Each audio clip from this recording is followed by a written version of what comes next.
Hello, good morning friends. मैं सुजीत लाठर स्टारविल के online platform पर आप सभी का हार्दिक स्वागत करता हूं।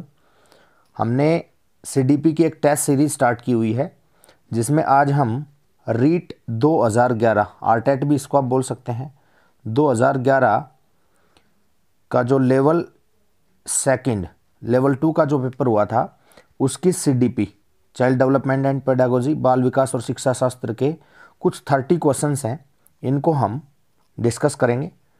तो सेशन की शुरुआत करते हैं। अगर आपको ये सेशन पसंद आए तो प्लीज़ इसको लाइक कमेंट कीजिएगा और अपने मित्रों में आप इसको शेयर कर सकते हैं।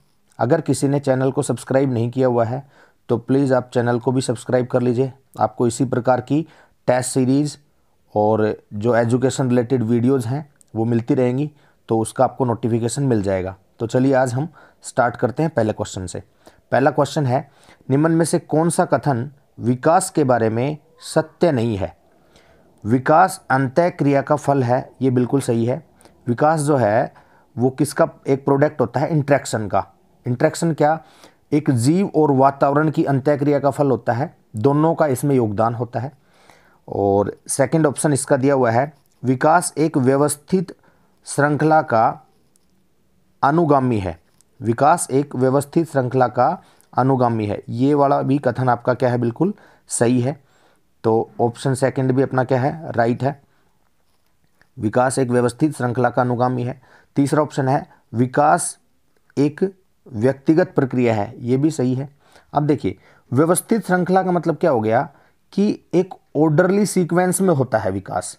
विकास का अगर हम जैसे शारीरिक वृद्धि की भी बात करें तो बच्चे का विकास कैसे होता है? बच्चा सबसे पहले बैठना सीखता है, फिर उसके बाद वो घुटनों के बल चलना सीखता है, फिर चलना सीखता है, फिर दौड़ना सीखता है। ये नहीं हो सकता कि ये श्रृंखला है, इसको बीच से कहीं से भी स्टार्ट किया जा सकता है। किसी बच्चे ने ना बैठना सीखा, ना घुटन करना सीखा, ना चलना, सीधा ही दौड़ने लग गया। तो आप समझ सकते हैं कि ये एक व्यवस्थित श्रृंखला का परिणाम होता है या अनुगामी होता है, प्रॉपर सीक्वेंस होता है। विकास एक व्यक्तिगत प्रक्रिया है। क्यों? क्योंकि विकास किसी व्यक्ति विशेष का, किसी का तीव्र गति से हो सकता है और किसी का स्लो प्रोसेस से हो सकता है, किसी का फास्ट हो सकता है। तो ये एक इंडिविजुअल प्रोसेस भी होती है, व्यक्तिगत प्रोसेस भी होती है। लेकिन ऑप्शन जो डी है ये गलत है, क्योंकि विकास विशिष्ट से सामान्य की ओर नहीं होता, बल्कि सामान्य से विशिष्ट की ओर होता है। स्पेसिफिक टू जर्नल नहीं, जर्नल टू स्पेसिफिक होता है। तो इस क्वेश्चन का जो गलत कथन है, सत्य कथन नहीं है, वो क्या हो जाएगा? Option D. डी ऑप्शन इसका राइट आंसर होगा। चलिए नेक्स्ट क्वेश्चन देख लेते हैं। सेकंड क्वेश्चन है, बालकों की सोच अमूर्तता की अपेक्षा मूर्त अनुभवों और बालकों की सोच अमूर्तता की अपेक्षा मूर्त अनुभवों एवं प्रत्ययों से होती है, यह अवस्था है।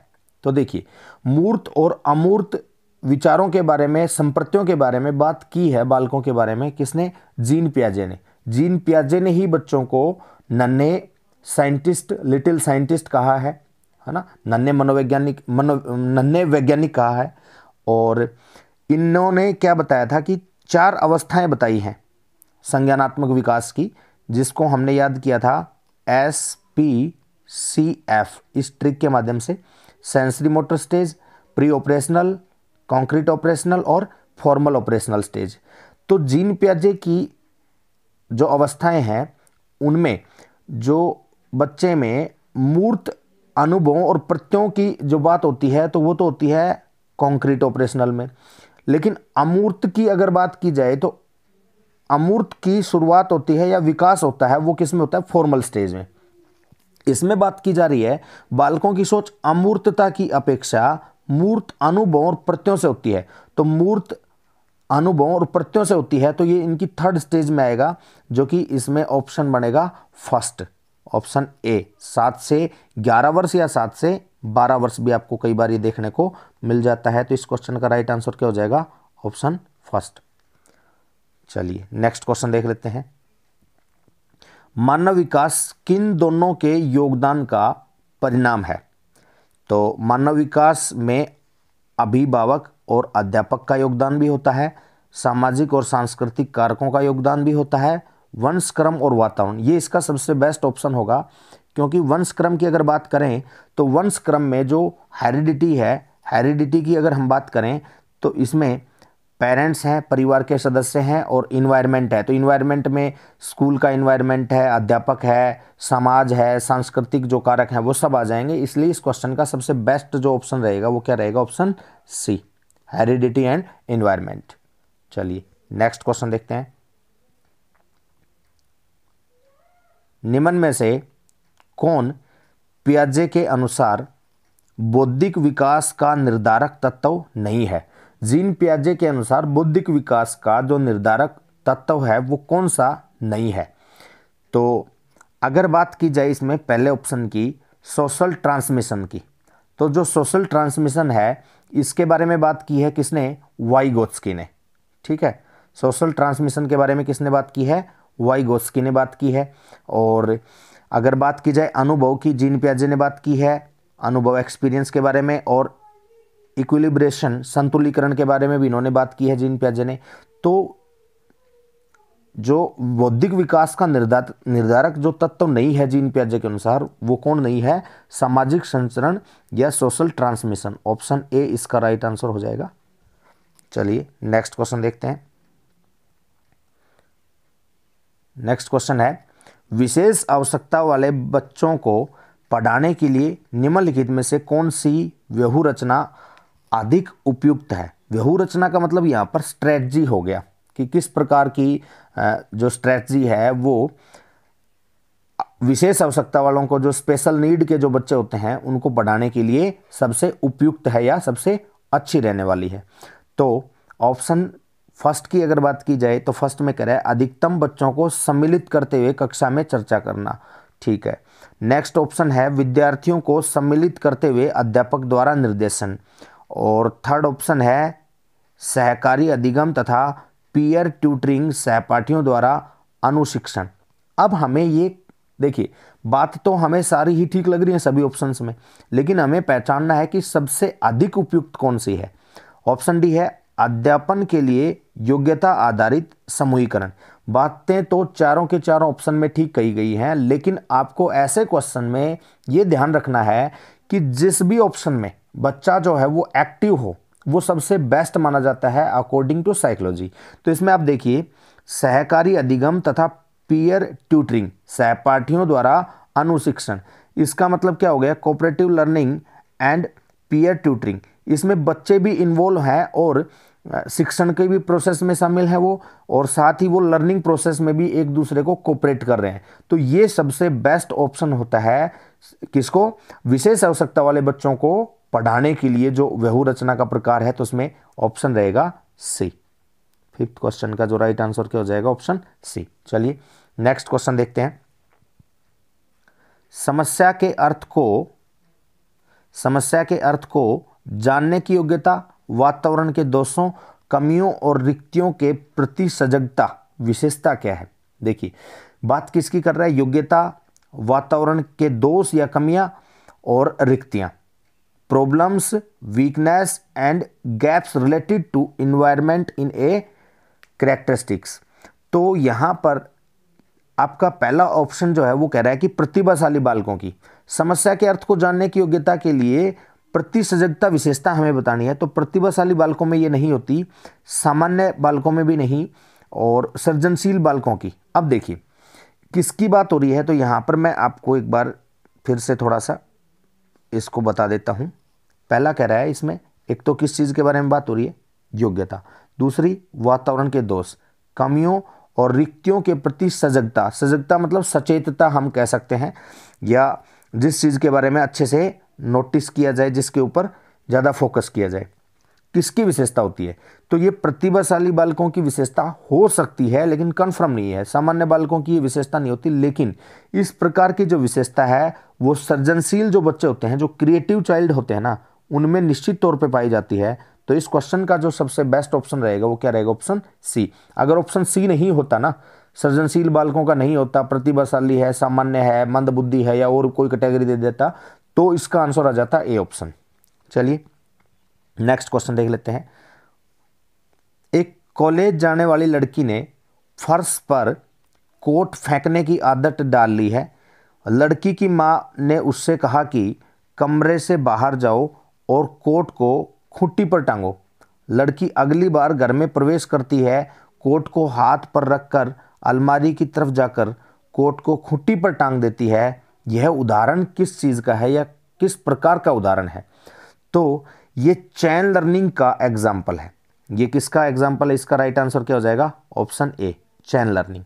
चैन लर्निंग कैसे कि इसमें देखिए, एक कॉलेज जाने वाली लड़की को फर्श पर कोट फेंकने की आदत है। लड़की की माँ ने उसे कहा कि कमरे से बाहर जाओ और कोट को खूंटी पर टांगो। तो लड़की ने पहले कोट फेंक दिया, उसके बाद वो कोट उठाती है और उसको बाहर लेकर जाती है, फिर खूंटी पर टांगती है। अगर इसी प्रोसेस को माँ ने 2-3 बार कहा तो उस लड़की को अब ये बात समझ में आ गई है कि अगर मैंने इस कोट को फेंक दिया तो माँ फिर से वही क्रिया मुझसे दोहराएगी या दोबारा से उसी प्रोसेस से मुझे गुजरना होगा। इसलिए इसमें जो अधिगम है उसको हम क्या कहेंगे? चेन लर्निंग, श्रृंखलागत अधिगम। इसका सबसे बेस्ट ऑप्शन है। उद्दीपन अनुक्रिय अधिगम नहीं है ये। स्टिमुलस रिस्पॉन्स जो थ्योरी है ये किससे संबंधित है? थॉर्नडाइक से संबंधित है। प्रत्यय अधिगम कॉन्सेप्ट लर्निंग का एग्जाम्पल भी ये नहीं है, तो इसका सबसे बेस्ट ऑप्शन ए रहेगा। चलिए नेक्स्ट क्वेश्चन देख लेते हैं।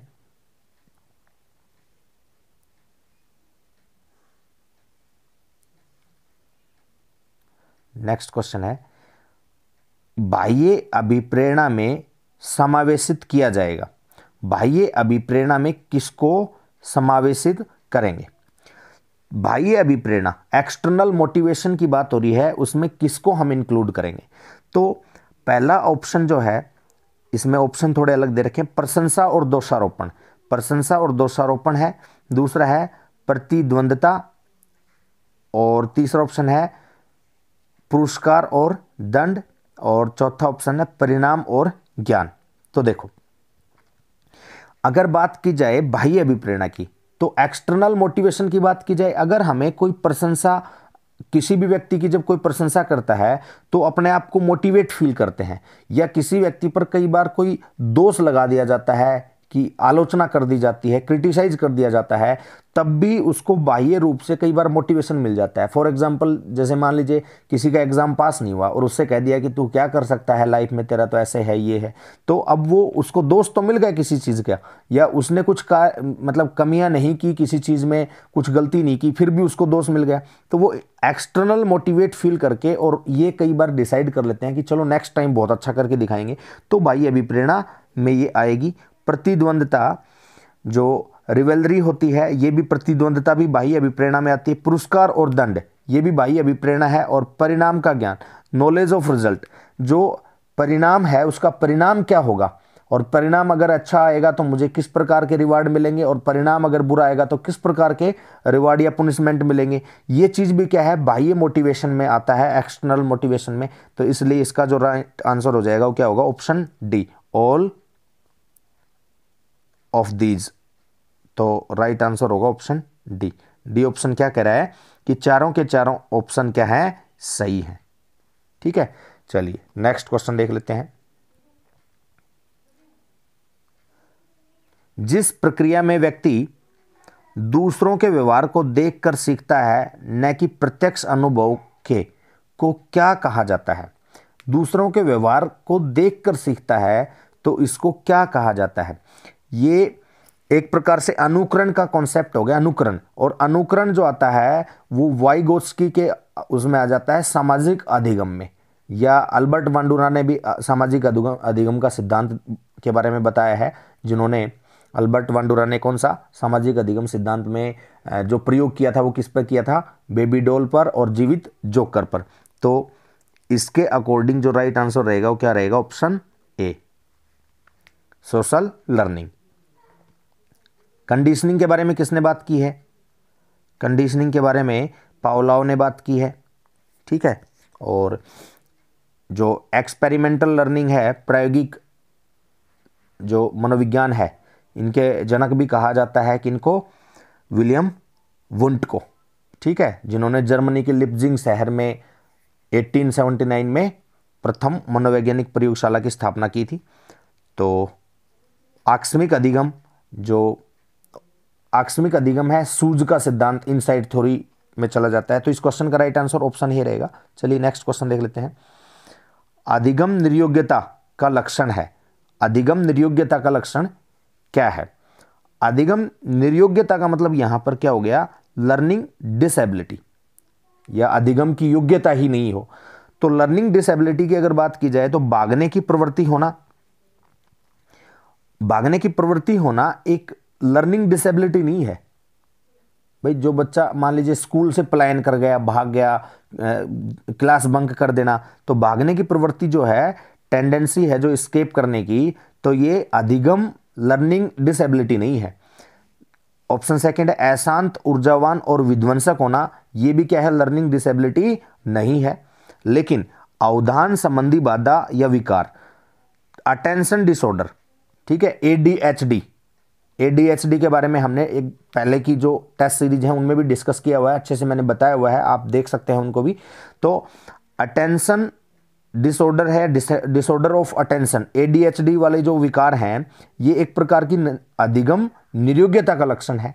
अभिप्रेरणा का जो अभाव है ना, लैक ऑफ मोटिवेशन, ये भी क्या नहीं होगा? अधिगम निर्योग्यता के या लर्निंग डिसेबिलिटी का लक्षण नहीं है। तो इसका राइट आंसर क्या हो जाएगा? Option C. चलिए नेक्स्ट क्वेश्चन देख लेते हैं। Personal factors which affect learning is are, अधिगम को प्रभावित करने वाला व्यक्तिगत कारक कौन सा है? इंडिविजुअल फैक्टर की बात कर रहा है जो कि अधिगम या लर्निंग को प्रभावित करता है। संचार के जो साधन है वो इंडिविजुअल फैक्टर नहीं है। मास जो मीडिया है वो इंडिविजुअल फैक्टर नहीं है, ये सबके लिए है। समाज में सभी लोग इसका प्रयोग करते हैं, संचार के साधनों को देखते हैं।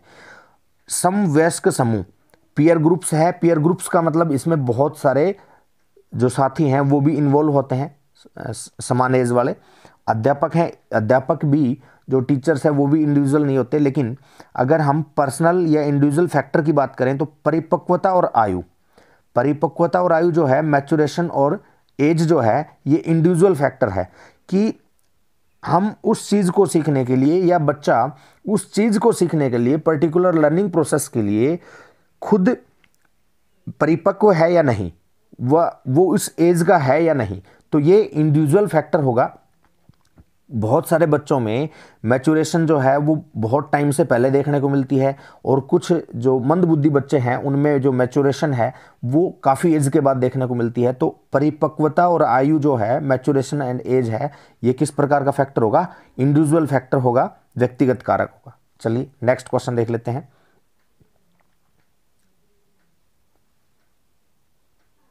नेक्स्ट क्वेश्चन है, एक क्रिकेट खिलाड़ी अपनी गेंदबाजी के कौशल को विकसित कर लेता है पर यह उसके बल्लेबाजी के कौशल को प्रभावित नहीं करता।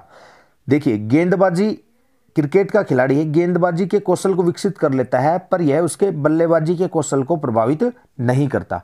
तो जब भी कोई इस प्रकार का कौशल हो, जो कुछ भी हम सीखते हैं, कुछ भी लर्निंग करते हैं और किसी दूसरी चीज़ पर उसका कोई भी प्रभाव नहीं पड़ता है, ना पॉजिटिव ना नेगेटिव, तो ये थॉर्नडाइक के जो लर्निंग ट्रांसफ़र हैं उनमें से कौन से ट्रांसफ़र के अंतर्गत चला जाएगा? तो ये जाएगा जीरो लर्निंग ट्रांसफ़र कह सकते हैं इसको, या शून्य प्रशिक्षण अंतरण कह सकते हैं, शून्य अधिगम स्थानांतरण भी कह सकते हैं। अंतरण और स्थानांतरण का मतलब यहाँ पर एक ही है, ठीक है। जीरो ट्रांसफर ऑफ लर्निंग इसका राइट आंसर होगा सी ऑप्शन। नेगेटिव में जब हम कुछ भी, हमारा जो पूर्व ज्ञान है या हमने जो कुछ सीख रखा है वो चीज़ हमें क्या करे, नकारात्मक प्रभाव हो, उसका नुकसान हो, तो वो क्या हो जाएगा? निषेधात्मक या नेगेटिव ट्रांसफर हो जाएगा। और विधेयात्मक प्रशिक्षण अंतरण क्या हो जाएगा? Positive transfer. जब हमारा पूर्व ज्ञान है या पहले की जो कौशल हैं वो हमारे नए ज्ञान में भी क्या करें, मदद करें, तो वो क्या हो जाएगा? पॉजिटिव ट्रांसफर हो जाएगा, ठीक है। जैसे पॉजिटिव में अगर बात की जाए, किसी को साइकिल चलाना आता है, स्कूटर चलाना सीखेगा तो वो पॉजिटिव ट्रांसफर है। किसी को मान लीजिए हिंदी किसी ने सीख रखी है तो हिंदी की जो ज्ञान है वो उसको संस्कृत विषय में भी मदद करेगी सीखने में, ठीक है, क्योंकि ग्रामेटिकल पोर्शन कुछ कुछ उनका मिक्स सा चलता है। और नेगेटिव का मतलब क्या हो गया? जैसे मान लीजिए कि कोई बच्चा है जिसने हिंदी सीखी है और अब उसको इंग्लिश सीखनी है, तो हिंदी का जो ज्ञान है वो उसको अंग्रेजी सीखने में किसी भी प्रकार का कोई मदद नहीं कर रहा, और उससे उसको अधिक प्रॉब्लम और होगी, किसी दूसरी लैंग्वेज को ग्रहण करने में अधिक प्रॉब्लम होती है, तो निषेधात्मक नेगेटिव ट्रांसफर हो जाता है। चलिए नेक्स्ट की अगर बात करें तो नेक्स्ट क्वेश्चन है, कौन सा कथन किसी व्यक्ति के मानसिक स्वास्थ्य को उत्तम रूप से प्रदर्शित करता है? कौन सा कथन किसी व्यक्ति के मानसिक स्वास्थ्य की बात कर रहा है?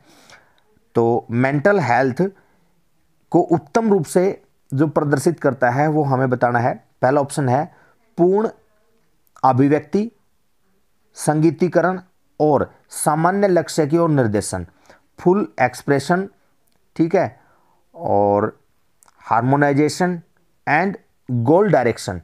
तो ये मानसिक स्वास्थ्य को उत्तम रूप से प्रदर्शित कर सकते हैं। पहला ही ऑप्शन इसका सही लग रहा है। चलिए नेक्स्ट देख लेते हैं। मानसिक विकारों का न होना, किसी व्यक्ति में अगर मानसिक विकार नहीं है तब हम ये नहीं कह सकते कि वो मानसिक रूप से स्वस्थ है, ठीक है। व्यक्तित्व के विकारों से मुक्ति, ये भी नहीं। इसका सबसे बेस्ट जो ऑप्शन रहेगा वो रहेगा ऑप्शन ए।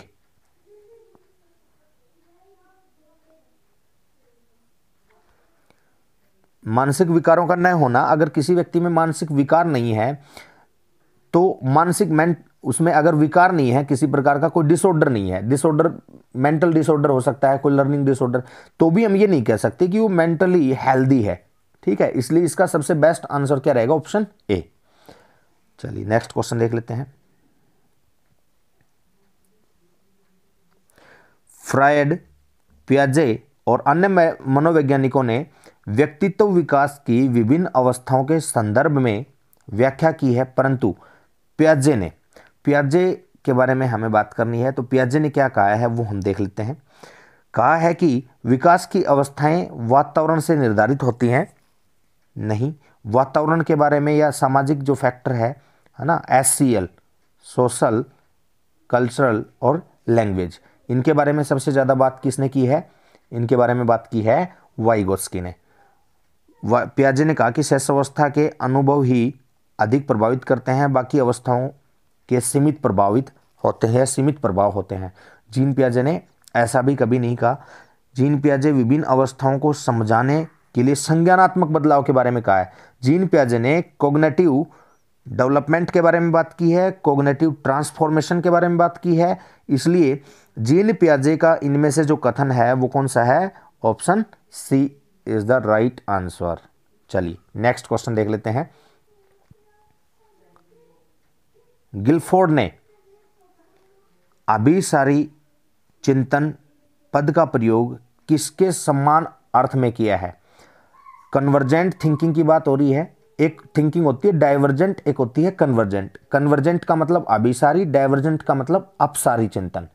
जो अभिसारी चिंतन है वो फैक्चुअल होता है, ठीक है, और जो डाइवर्जेंट थिंकिंग है वो क्या होती है? प्रसारित होती है, या एक ही चीज़ के बारे में अलग अलग डिफरेंट तरीके से सोचने के बारे में हो सकती है। तो यहाँ पर गिलफोर्ड के बारे में बात करनी है हमें। गिलफोर्ड ने अभिसारी चिंतन पद का प्रयोग किसके अर्थ में किया है? तो गिलफोर्ड ने अभिसारी चिंतन का प्रयोग क्रिएटिविटी के लिए किया है, सृजनात्मकता के लिए किया है, क्योंकि इन्होंने स्पेशल किसी साइकोलॉजिस्ट के अकॉर्डिंग पूछा है। तो गिलफोर्ड ने जो कन्वर्जेंट थिंकिंग है इसका प्रयोग किसके लिए किया है? सृजनात्मकता के लिए, क्रिएटिविटी के लिए किया है। इनके अलावा बहुत सारे साइकोलॉजिस्ट हैं जिन्होंने अभिसारी चिंतन का प्रयोग किसके लिए किया है? इंटेलिजेंस के लिए किया है, ठीक है। तो चलते हैं नेक्स्ट क्वेश्चन पे। क्वेश्चन नंबर 16 है, निम्न में से कौन सा कथन रुचि के बारे में सत्य नहीं है? रुचि के बारे में जो सत्य नहीं है वो बताना है। रुचियां जन्मजात और अर्जित दोनों होती हैं, बिल्कुल सही बात है। रुचियां समय के अनुसार बदलती रहती हैं, ये बात भी बिल्कुल सही है। नेक्स्ट है, रुचियां योग्यताओं और अभिक्षमताओं से संबंधित नहीं होती हैं। रुचियां योग्यताओं और अभिक्षमताओं से संबंधित नहीं होती हैं, ये बात भी सही है। रुचि जो है वो किसी योग्यता पर नहीं है। अगर मान लीजिए आपकी किसी चीज़ में रुचि है, आपको क्रिकेट खेलने में रुचि है, आपको क्रिकेट देखने में रुचि है, तो जरूरी तो नहीं है ना कि आप में वो खुद में योग्यता हो खेलने की या आप में वो क्षमता हो, तो ऐसा कोई जरूरी नहीं है। रुचियां योग्यताओं और अभिक्षमताओं से संबंधित नहीं होती हैं। तो नेक्स्ट ऑप्शन है रुचियां व्यवहार में आकर्षण और विकर्षण के प्रतिबिंब नहीं है, ये गलत हो जाएगा। रुचियां जो हैं व्यवहार में आकर्षण और विकर्षण, reflection of attraction and aversion of behaviour, तो ये गलत है। रुचियां व्यवहार में आकर्षण और विकर्षण के प्रतिबिंब हैं और ये कह रहा है नहीं है, तो सत्य नहीं है वही कथन हमें बताना है, इसलिए इसका राइट आंसर क्या हो जाएगा, ऑप्शन डी इसका राइट आंसर हो जाएगा। चलिए नेक्स्ट क्वेश्चन देख लेते हैं। द एटीट्यूड इज, अभिवृत्ति क्या है, एटीट्यूड क्या है, अभिवृत्ति क्या है। तो पहला ऑप्शन इसमें है एक भावात्मक प्रवृत्ति जो अनुभव के द्वारा संगठित होकर किसी मनोवैज्ञानिक वस्तु के प्रति पसंदगी या नापसंदगी के रूप में प्रतिक्रिया करती है। तो एटीट्यूड तो ये होता है, एटीट्यूड का मतलब एक नजरिया जो भावात्मक प्रवृत्ति है जो अनुभव के द्वारा संगठित होकर किसी मनोवैज्ञानिक वस्तु के प्रति अपनी पसंदगी या नापसंदगी के रूप में प्रतिक्रिया करती है। तो पहला ऑप्शन तो सही है। चलिए और देख लेते हैं कहीं इससे बेटर ऑप्शन ना हो कोई।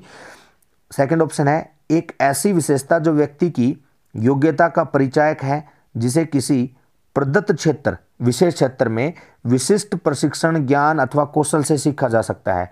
तो ये तो गलत है, ये नहीं होगा। नेक्स्ट ऑप्शन है व्यक्ति की बीजभूत क्षमता जो किसी विशिष्ट प्रकार की होती है, जो पोटेंशियल एबिलिटी होती है इंडिविजुअल ऑफ स्पेशलाइज्ड काइंड, ये भी नहीं होता है, नन ऑफ दिस। तो इसका राइट आंसर हो जाएगा ऑप्शन ए।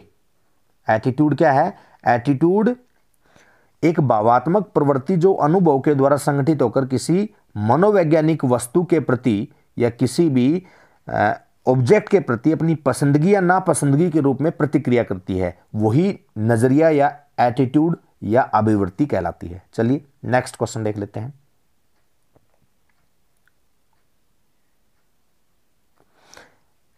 व्यक्तित्व एवं बुद्धि में वंशानुक्रम की, व्यक्तित्व एवं बुद्धि में वंशानुक्रम की भूमिका हमें बतानी है। Personality as well as intelligence heredity plays, यानी कि पर्सनालिटी की बात की जाए और इंटेलिजेंस की, तो उसमें हेरिडिटी का जो रोल है या उसकी जो भूमिका है वो कैसी है, क्या नाम मात्र की भूमिका है, तो ये बात तो बिल्कुल गलत हो जाएगी।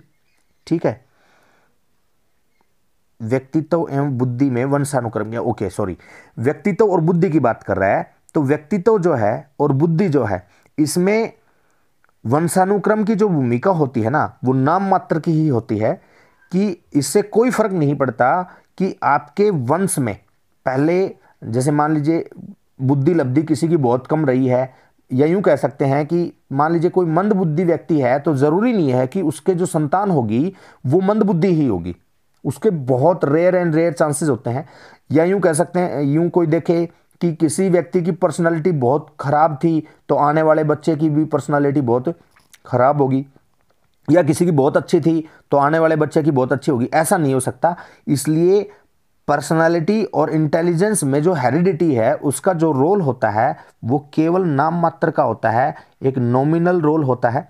इसका ऑप्शन ए ही राइट होगा, महत्वपूर्ण भूमिका नहीं होती।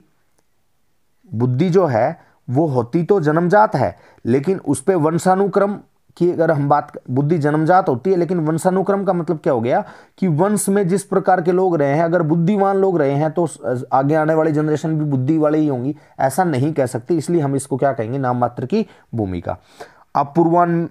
अपूर्वानुमेय भूमिका यानी कि अनप्रिडिक्टेबल रोल, तो ये भी नहीं होगा, ऑप्शन डी भी नहीं। इसका सबसे बेस्ट ऑप्शन रहेगा ऑप्शन फर्स्ट।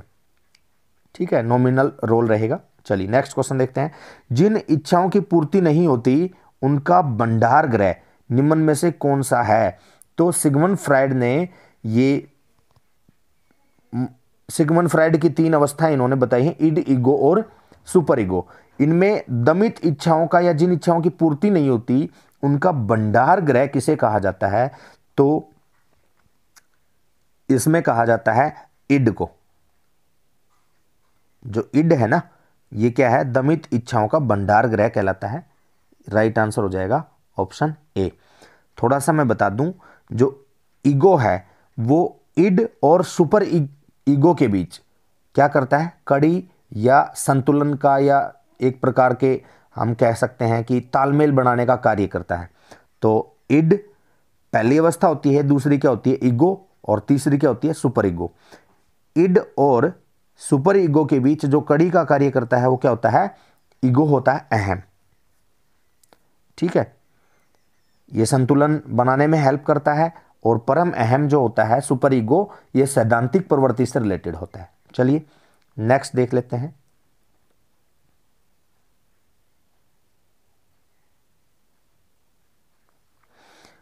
नेक्स्ट क्वेश्चन है, रक्षा तंत्र बहुत सहायता करता है, डिफेंस मैकेनिज्म की बात हो रही है। डिफेंस मैकेनिज्म किसमें सहायता करता है, हिंसा से निपटने में, दबाव से निपटने में, थकान से निपटने में, और अजनबियों से निपटने में। तो जो रक्षा तंत्र होता है, डिफेंस मैकेनिज्म होता है, वो हेल्प करता है हमारी किससे, दबाव या स्ट्रेस से निपटने में। तो इसका जो राइट आंसर होगा वो क्या होगा, ऑप्शन बी। हिंसा से निपटने में रक्षा तंत्र कई बार प्रभावशाली नहीं रहता, डिफेंस मैकेनिज्म। मान लीजिए हिंसा सामने से की जा रही है, ठीक है, आपका कोई सर फोड़ना चाह रहा है, तो बताओ आप क्या करोगे, आपका सर फोड़ देगा, ठीक है। लेकिन डिफेंस मैकेनिज्म है, ये किसी ना किसी प्रकार से मेंटल प्रोसेस के साथ जुड़ा हुआ है, जो कि दबाव या स्ट्रेस से निपटने में हमारी क्या करता है, मदद करता है। तो इसका राइट आंसर ऑप्शन बी होगा। चलिए नेक्स्ट क्वेश्चन देख लेते हैं।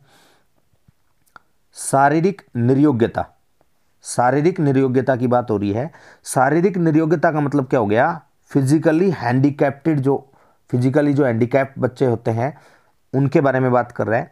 शारीरिक रूप से असक्षम कह सकते हैं या अक्षम कह सकते हैं वाले व्यक्ति के लिए निम्न में से कौन सी रक्षा युक्ति तंत्र में सबसे संतोषजनक होगी। जो फिजिकली डिसेबल्ड बच्चे हैं या फिजिकली डिसेबल्ड व्यक्ति है, उनमें किस प्रकार का डिफेंस मैकेनिज्म जो है वो सबसे बेस्ट माना जाएगा या सबसे संतोषजनक होगा। ठीक है, तो इसके लिए तादात्मीकरण, जो आइडेंटिफिकेशन होता है, और विवेकीकरण, विवेकीकरण का मतलब क्या हो गया यहाँ पर, रेशनलाइजेशन हो गया, रेशनलाइजेशन, और अतिकल्पना, फैंटेसी। तो इसका जो राइट आंसर होगा ना वो क्या होगा, अतिकल्पना, फैंटेसी। अतिकल्पना या फैंटेसी का मतलब क्या हो गया यहां पर, जो शारीरिक रूप से असक्षम है या जिनमें किसी इस प्रकार की कोई योग्यता नहीं है, तो वो उस चीज को इमेजिनेशन करके और अतिकल्पना के माध्यम से डिफेंस मैकेनिज्म, रक्षा युक्ति है, उससे उनको संतोष की प्राप्ति होती है। आइडेंटिफिकेशन से नहीं हो सकती और रेशनलाइजेशन से भी नहीं हो सकती। तो इसका राइट आंसर होगा ऑप्शन सी। चलिए नेक्स्ट क्वेश्चन है, बालक प्रसंग बोध परीक्षण, child appreciation test, CAT. CAT का जो निर्माण किया था वो किसने किया था, लियोपोल्ड ब्लैक ने। ठीक है, और क्या कह रहा है ये, बालक प्रसंग बोध परीक्षण 3 वर्ष से 10 वर्ष की आयु के बालकों के लिए बनाया गया है। इस परीक्षण में कार्ड प्रतिस्थापित किए गए हैं। इस प्रशिक्षण में या इस टेस्ट में किस प्रकार के कार्ड हैं ये हमें बताना है। तो यहां पर इसका जो राइट आंसर होगा वो हो जाएगा ऑप्शन सेकंड। किस प्रकार के कार्ड होते हैं, जो सीएटी होता है इस टेस्ट में, लोगों के स्थान पर जानवरों को, ठीक है, इसमें क्या किया जाता है, लोगों के स्थान पर जानवरों के जो कार्ड हैं वो बच्चों को दिखाए जाते हैं, और उन जानवरों के कार्ड के अकॉर्डिंग ही बच्चे उसमें अपने प्रतिक्रियाएं देते हैं। ये इस प्रकार का एक टेस्ट होता है जो 3 से 10 वर्ष के आयु के बालकों के लिए होता है। चलिए नेक्स्ट है, नेक्स्ट क्वेश्चन है, सृजनशीलता के पोषण के लिए एक अध्यापक को निम्न में से किस विधि की सहायता लेनी चाहिए। सृजनशीलता के पोषण के लिए एक अध्यापक को सबसे जो अच्छी विधि है वो कौन सी है ये हमें बतानी है। तो इसमें जो राइट आ जाएगा वो होगा ब्रेनस्टॉर्मिंग। ऑप्शन ए इसका राइट आंसर होगा, ब्रेनस्टॉर्मिंग, विचारावेश। ब्रेनस्टॉर्मिंग का मतलब होता है यहां पर बात किसकी कर रहा है, सृजनशीलता, क्रिएटिविटी, और क्रिएटिविटी को पोषण देना है तो अध्यापक को ब्रेनस्टॉर्मिंग का मतलब हो गया कि उनका जो ग्रुप है या उनके जो साथी हैं सारे, वो किसी समाधान तक पहुंचने के लिए अलग अलग तरीके से जो विचार करते हैं, उन सभी विचारों का जो समावेश होता है ना, वो क्या कहलाता है, ब्रेनस्टॉर्मिंग कहला जाता है। ठीक है, सभी का मिक्सअप कर दिया जाए, सभी के विचारों को, आइडिया को समझने के बाद समस्या के निष्कर्ष पर या समाधान पर पहुंचते हैं, तो वो सृजनशीलता में क्या कहलाता है, ब्रेन स्टॉर्मिंग कहलाता है। इस प्रकार की विधि का प्रयोग अध्यापक को करना चाहिए, ये इसका सबसे बेस्ट ऑप्शन होगा। चलिए नेक्स्ट है, जैसे बच्चों को ही कह दिया कि चलो इस समस्या का समाधान को खोजने की कोशिश करते हैं, आप लोग भी प्रयास करो, हम भी करते हैं, तो फिर उसके बाद सबका मिला जुला जो रूप आता है ना, उसको विचारावेश या फिर ब्रेनस्टॉर्मिंग कहते हैं। चलिए नेक्स्ट क्वेश्चन है, निम्न में से कौन सा कथन सही नहीं है, कौन सा कथन सही नहीं है। अब पहला ऑप्शन है, आवश्यकता वंचना की शारीरिक अवस्था नहीं है, आवश्यकता वंचना की शारीरिक अवस्था नहीं है। Need is not psychological stage of deprivation. ठीक है, तो डिप्रीवेशन की शारीरिक अवस्था नहीं है, सही नहीं है, यही बताना है ना। हाँ, तो पहला ये इसका आंसर हो सकता है। चलिए नेक्स्ट भी देख लेते हैं एक बार। अंतर्नोद आवश्यकता का मनोवैज्ञानिक परिणाम है, ये सही है, पहला नहीं लग रहा सही। तीसरा ऑप्शन है, आवश्यकता और अंतर्नोद समान नहीं बल्कि समानांतर है, ये बात भी सही है। मूल प्रवृत्तियां आंतरिक जैविक बल है, तीनों बात सही है, पहला ऑप्शन ही क्या है, गलत है। आवश्यकता वंचना की शारीरिक अवस्था नहीं है, ये गलत है, क्योंकि आवश्यकता वंचना की शारीरिक अवस्था ही होती है। चलिए नेक्स्ट क्वेश्चन देख लेते हैं। शिक्षा का अधिकार अधिनियम 2009 में एक अध्यापक के लिए न्यूनतम कार्य घंटे प्रति सप्ताह कितने निर्धारित किए गए हैं। तो जो न्यूनतम कार्य घंटे निर्धारित किए गए हैं एक शिक्षक के लिए, ये होते हैं 45 आवर्स, 45 घंटे। Option B is the right answer. चलिए नेक्स्ट क्वेश्चन देख लेते हैं। शिक्षा का अधिकार अधिनियम 2009 में एक अध्यापक को निम्न में से किस दायित्व को पूरा करना होगा, किस दायित्व को पूरा करना होगा अध्यापक को। विद्यालय में नियमित रूप से समय पर उपस्थित होना, बिल्कुल सही है ये। पाठ्यक्रम का संचालन कर पूरा करना होगा, कंप्लीट द करिकुलम, ये बात भी सही है। संपूर्ण पाठ्यक्रम को निर्धारित समय पर पूरा करना होगा। सभी के सभी जो कार्य हैं या दायित्व हैं ये किसके होते हैं, अध्यापक के। तो इसका राइट आंसर क्या हो जाएगा, all of these, option D. चलिए नेक्स्ट क्वेश्चन देख लेते हैं। नेक्स्ट क्वेश्चन है, राष्ट्रीय पाठ्यक्रम रूपरेखा 2005 में शांति शिक्षा को बढ़ावा देने के लिए कुछ क्रियाओं की अनुशंसा की गई है। पाठ्यक्रम रूपरेखा में निम्न में से किसे सूचीबद्ध किया गया है, किस रूपरेखा को सूचीबद्ध किया गया है, ये हमें बताना है। इसमें पहला ऑप्शन है, महिलाओं के प्रति आदर और जिम्मेदारी का दृष्टिकोण विकसित करने के लिए कार्यक्रम आयोजित किए जाएं। हाँ बिल्कुल, जो नई अनुशंसा है ना पाठ्यक्रम 2005 में शांति शिक्षा को बढ़ाने के लिए, उसमें महिलाओं के प्रति आदर, सम्मान और जिम्मेदारी का दृष्टिकोण है, उसको विकसित करने के लिए कार्यक्रम आयोजित किए जाएं, इसी बात पर बल दिया गया है। तो इसका जो राइट आंसर हो जाएगा वो हो जाएगा ऑप्शन ए। एक बार पढ़ लेते हैं नेक्स्ट ऑप्शंस भी। नेक्स्ट है, नैतिक शिक्षा को पढ़ाया जाए, ये पहले की अनुशंसाएं हैं, है ना। नेक्स्ट है, शांति शिक्षा को एक अलग विषय के रूप में पढ़ाया जाए, नहीं। तो इसका सबसे बेस्ट ऑप्शन जो रहेगा वो ए ऑप्शन ही रहेगा। चलिए नेक्स्ट क्वेश्चन देख लेते हैं।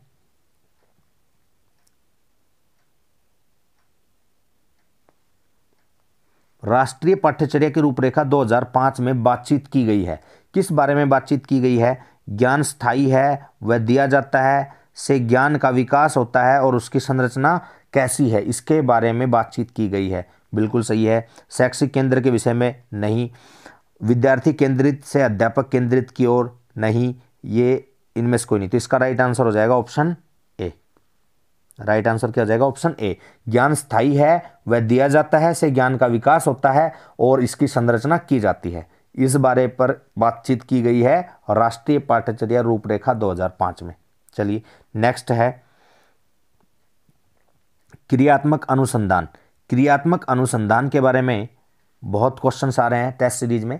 क्रियात्मक अनुसंधान किसने दिया था? शिक्षा के क्षेत्र में स्टीफन कोरे ने दिया था 1951 में। और क्रियात्मक अनुसंधान किस प्रकार का उद्देश्य है? तो इसका जो उद्देश्य है इसमें अगर हम बात करें तो ऑप्शन फर्स्ट जो है नवीन ज्ञान की खोज, दूसरा है शैक्षिक परिस्थितियों में व्यवहार विज्ञान का विकास, विद्यालय तथा कक्षा की शैक्षिक कार्य प्रणाली में सुधार लाना। जो क्रियात्मक सिद्धांत अनुसंधान है, एक्शन रिसर्च है, वो किसी प्रकार की समस्या का समाधान करने के लिए और वैज्ञानिक पद्धति पर आधारित एक प्रोसेस होती है जो किसी भी एजुकेशन की फील्ड में उस चीज में सुधार लाने का कार्य करती है। तो इसका जो सबसे बेस्ट ऑप्शन हो जाएगा वो क्या होगा? Option C. क्या राइट आंसर होगा इसका? ऑप्शन सी राइट आंसर हो जाएगा।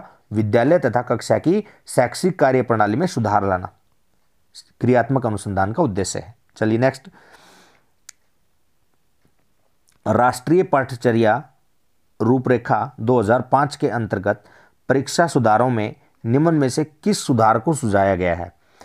तो खुली पुस्तक समीक्षा परीक्षा, सतत निरंतर और व्यापक मूल्यांकन, सामूहिक कार्य मूल्यांकन, सभी। देखिए राष्ट्रीय पाठ्यचर्या जो रूपरेखा है वो ओपन बुक एग्जाम, ठीक है, ओपन बुक एग्जाम के बारे में भी बात करती है परीक्षा सुधारों में, और सतत निरंतर और व्यापक मूल्यांकन पर भी बात करती है, सामूहिक कार्य मूल्यांकन पर भी बात करती है। तो इसलिए इस क्वेश्चन का राइट आंसर क्या हो जाएगा? All of above, all of these, option D. तो ये हमारी टेस्ट सीरीज का आज का लास्ट क्वेश्चन था। आई होप आपको अच्छे से क्वेश्चंस के बारे में समझ आया होगा।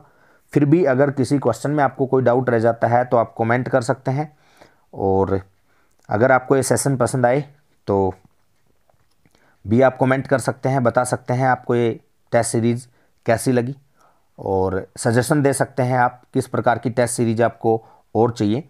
हम आपके लिए इसी प्रकार से अच्छी अच्छी टेस्ट सीरीज़ करवाते रहेंगे। तो चलिए आज के लिए इतना ही। नमस्कार, मिलते हैं नेक्स्ट टेस्ट सीरीज़ के लिए। ठीक है, थैंक यू।